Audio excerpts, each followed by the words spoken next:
Good morning, David Aiken, Global News. How are you? Very well. Many governments have promised to fix defense procurement.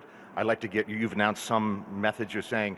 Can you give us more details on how you'll fix procurement and why you think you'll succeed?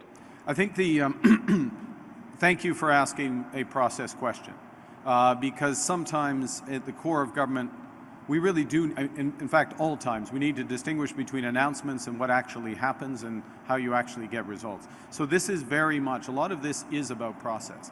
And the first thing is to take procurement into a new, defense procurement into a new centralized agency.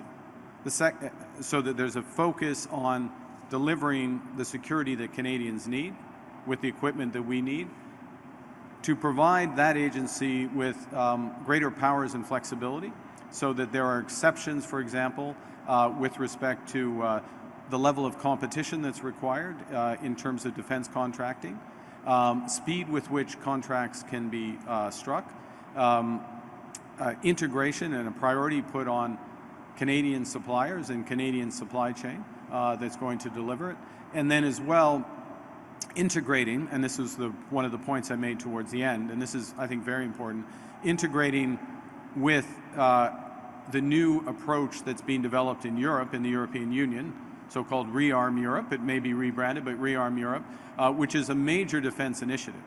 And we've been talking directly to our European partners, both at the national level, the French government, for example, and the European level, to ensure that Canada, or to enable Canada to be part of that process so that we are part of that entire defense supply chain. Obviously, we get economies of scale, economies of scope, efficiencies from that, but we diversify our reliable partners.